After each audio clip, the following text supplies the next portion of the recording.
Welcome to the ChadBurn Show, brought to you by M. Chad Baldwin.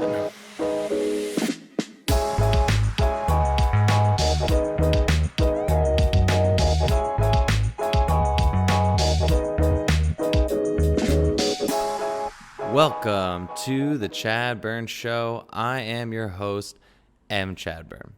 And today I want to take this podcast in a different direction. I think it's about time that we talk more. I know we hit it a little bit last week, but I think we really need to talk more about the protests and the social issues in America right now facing the Black community and the suffering that they've had to endure for generations now.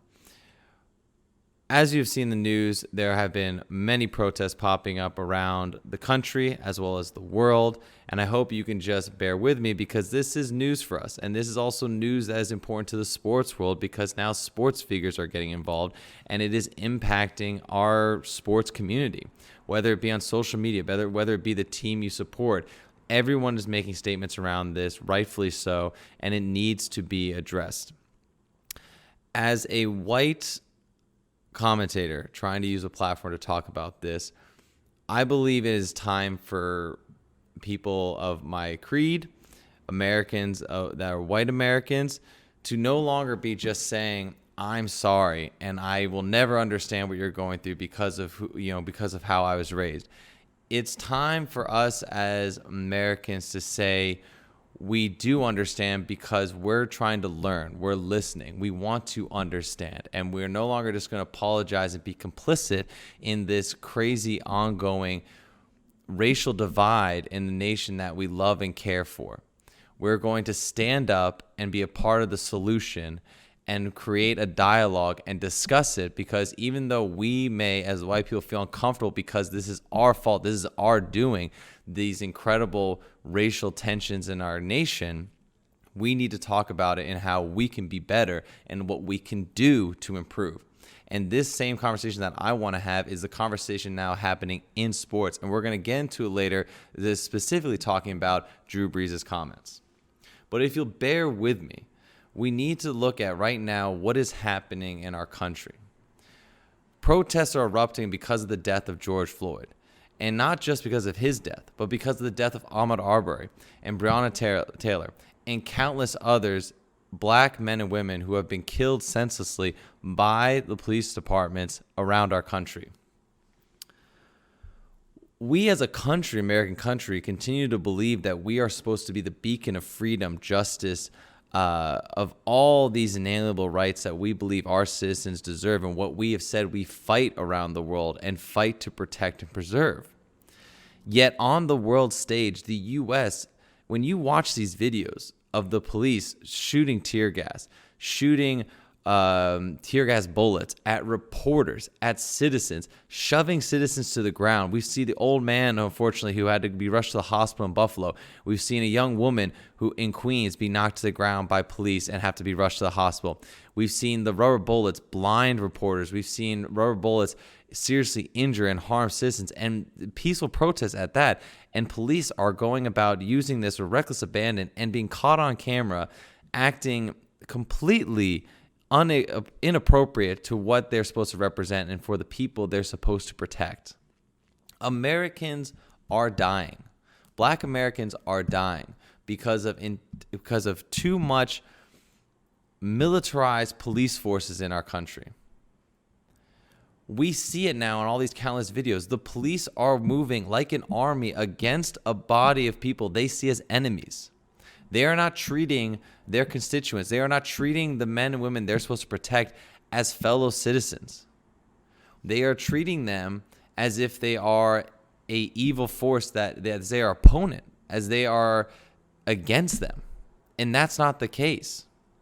We will always say that, of course, we will support good cops.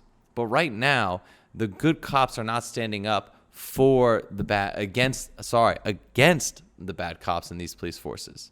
Yes, we've seen examples in Flint, Michigan, in Brooklyn. We've seen countless examples of sheriffs and chiefs coming out and taking a knee with protesters, but that's not enough. In the United States, the police officers that are charged with these crimes or held accountable to some degree, less than 1% ever get prosecuted or convicted, I should say, of these crimes. And this is because of a ongoing system in our country that is not holding these people responsible for what they're doing. 429 civilians have been shot to death by the police. And I don't care if you're on the side of believing that black lives or versus white lives. The idea is cops shouldn't be killing anyone. And we as a white majority need to start speaking up against this. We need to be protecting our brothers and sisters, Americans, since we are all Americans who deserve life, liberty, and the pursuit of happiness in this country. No matter the race, no matter where they live, no matter the socioeconomic background. And it needs to start with actually creating tangible change in the police force.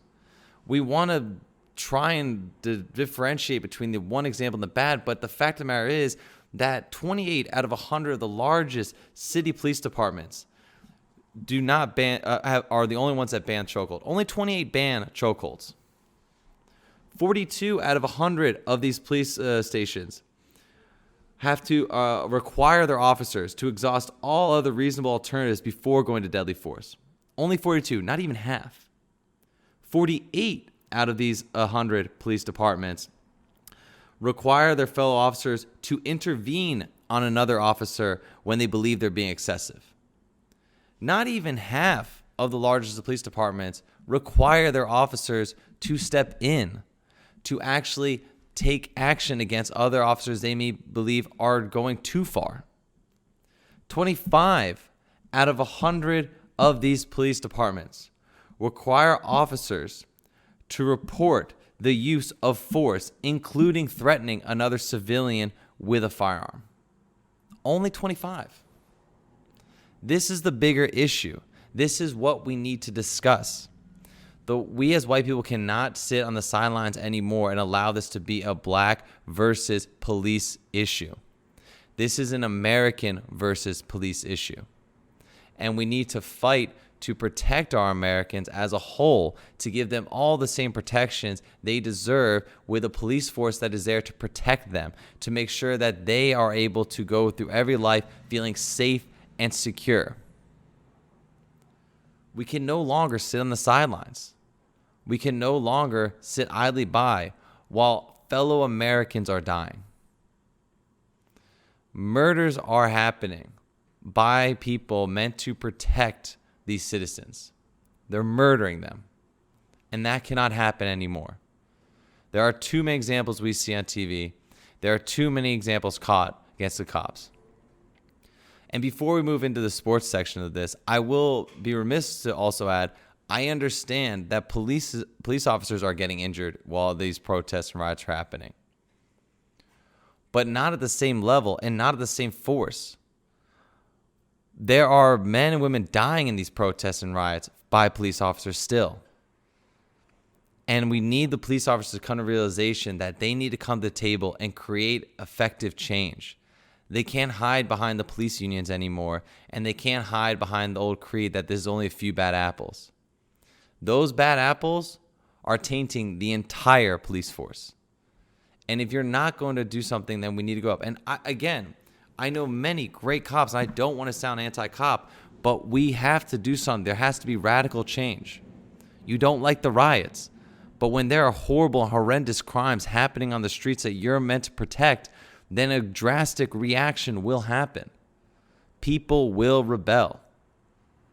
And this civil disobedience is going to happen and continue to happen until actual change occurs.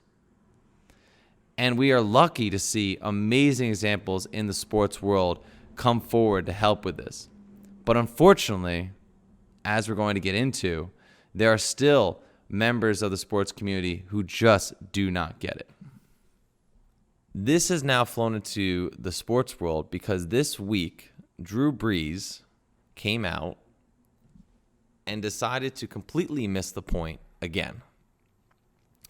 Quote, "I will never agree with anybody disrespecting the flag of the United States of America or our country.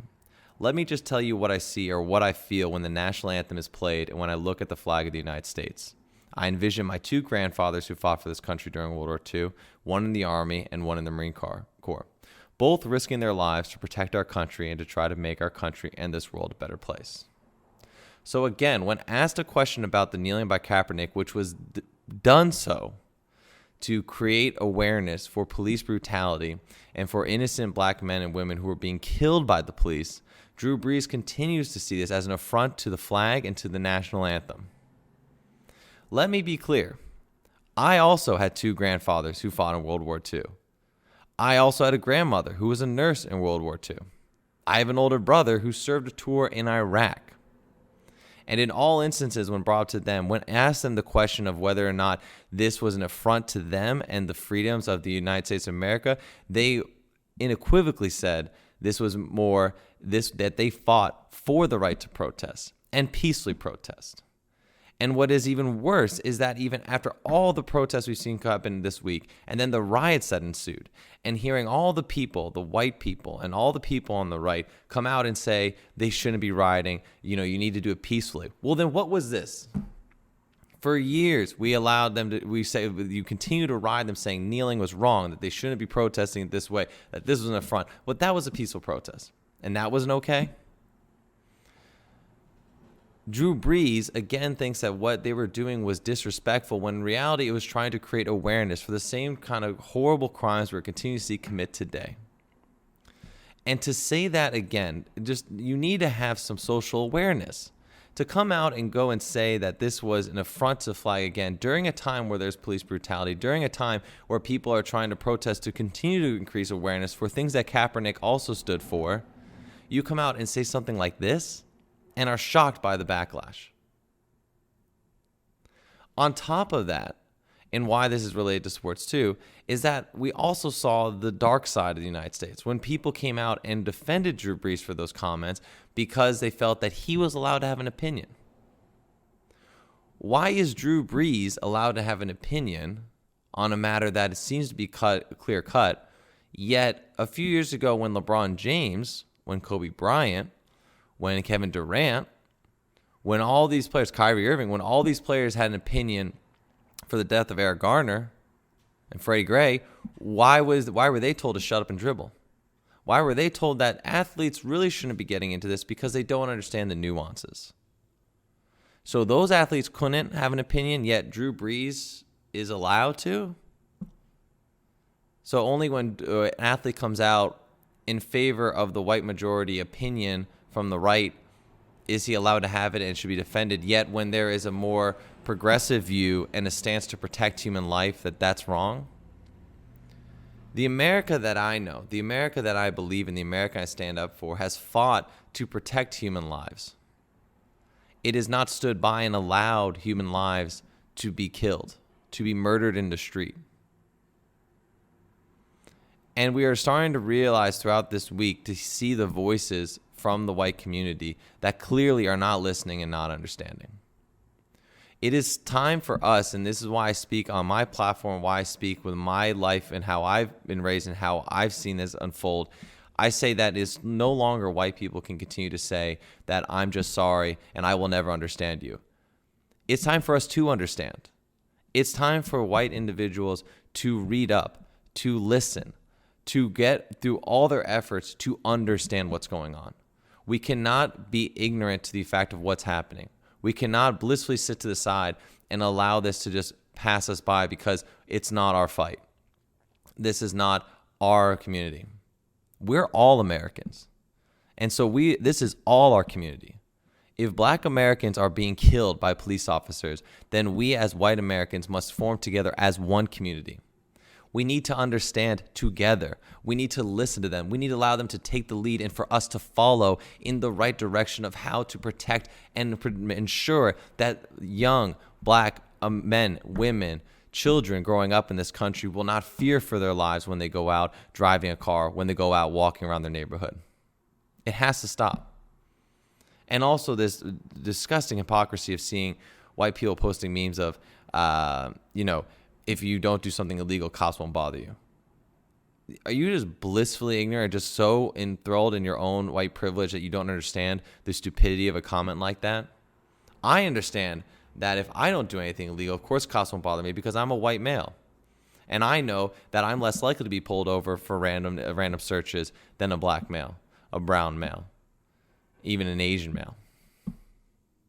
Minorities in the United States are not protected right now, and they need to be given the same inalienable rights that we as white Americans have been blessed to have our entire lives.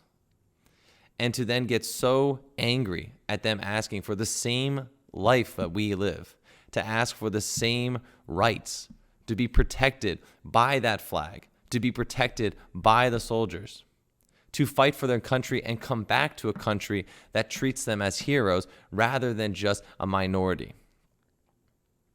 America is better than this. America needs to be better than this. Our reputation in the world, on the world stage, is horrendous. We have gotten so bad that even China is looking better than us right now. We're going to lose the moral high ground to China. Does anyone understand that? Do people on the right who have for so long tried to make America better than China understand what's happening right now by not taking this stance, by not supporting our black communities? I know maybe I'm not the right person to yell this, but I'm sick and tired of seeing it. I was blessed to be able to attend a protest against police brutality yesterday in Montreal.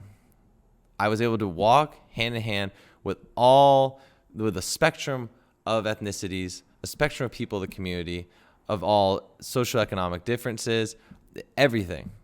And we all marched with the same purpose, to see the end of police brutality, to make sure that there would be justice. As we chanted there all throughout the street, no justice, no peace, it's true.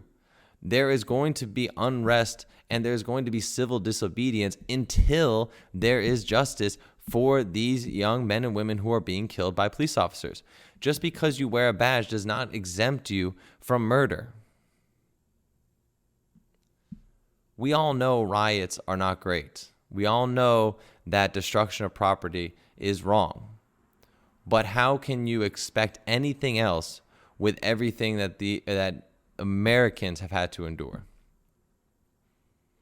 It can't be us versus them. We are all of the same community. And it's just sad to see that in the sports world, people still just don't get it.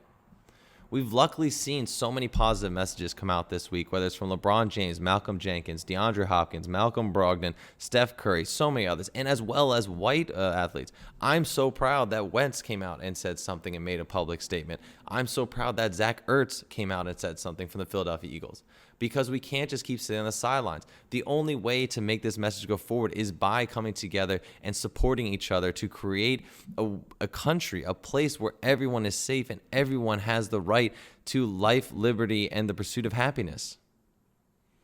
To everyone that is on the right, that is so stuck in the Constitution, that's what it says, that all beings are created equal, that we all deserve the same rights. You can't just pick and choose what you want out of that Constitution. If you want to be American, then you should be supporting your black brothers and sisters that are out there marching right now. And just as many times as I heard when I've been upset about things in the country and I've told, well, why don't you just go home or find another country? Well, then how about you do the same? If you don't like seeing equality between all the races in our country, then you can go find a new place. It's just that simple.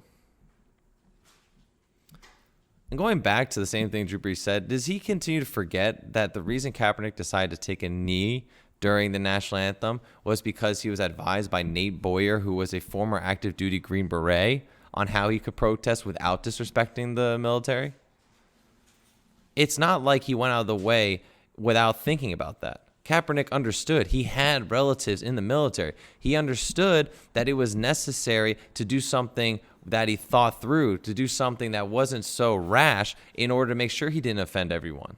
So he spoke to the military. He spoke to active duty military members. And this is what they said would be respectful enough. We've all have members, usually family that has been in the military. We all respect them. But they have fought for our right to do this peaceful protesting. I just do not get it.